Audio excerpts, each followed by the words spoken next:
All right, back again. This time we're taking on the twins, which, you know, the last couple of souls, you have an option on uh, what order to take them out. So I actually took out Jin first before I went and took out the twins. That's just the way that it went. Um, so this fight, actually, I think for me it was harder than maybe it was for other people. Um, you know, Fusi, he has a lot of health. His attacks are really harsh, and I was stuck in this idea of the charge attack. So I was making it a lot more difficult on myself by holding down the attack button. So holding that down with the tip of my thumb, then using the back of my thumb to jump, and with the triggers, was making the fight really hard. It wasn't until later in my playthrough that I started to think like, okay, well maybe like the charge attack isn't doing that much. I had a Jade on that would use one of my talisman charges to inflict more damage, which I thought was the right move, but in turn, through trial and error, through just doing this fight over and over again, I found it really wasn't that useful. It was less stressful to not hold down the charge button. I'm trying to figure it out, maybe just by swinging at him, which is ultimately what I used to get through the rest of this fight. So as you can see, I'm using full control for this fight. Fushi is a lot slower, so I have time to get that full charge talisman off.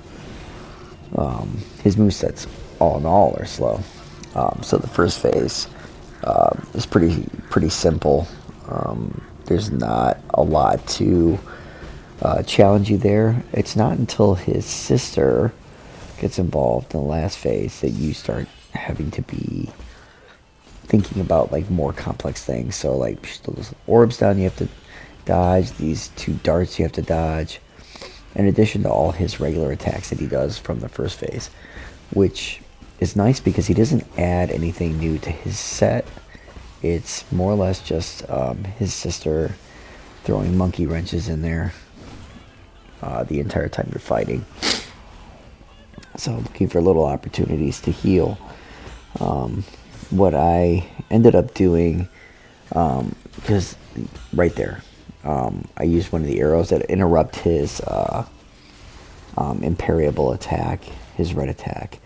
The game has a habit of her sending out like two darts right at the same time that you're trying to charge an unbound counter, which seems super unfair.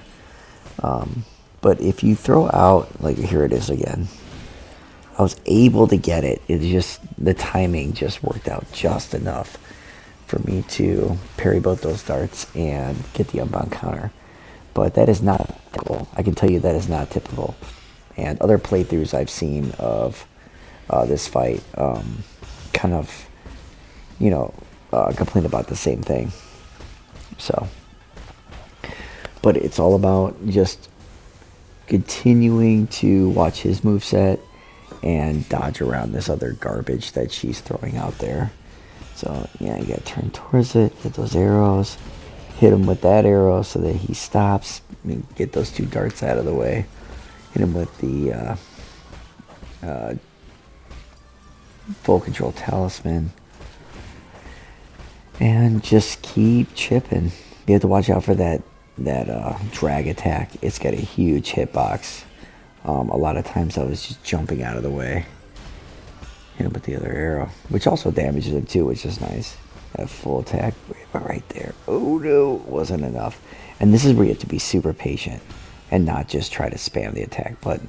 Wait for your opening, it's right there, and look, we got it.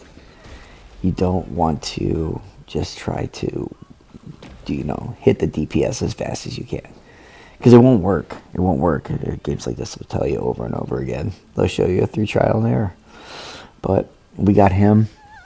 Not unlike the others. Not too bad of a fight. Very cool. See ya.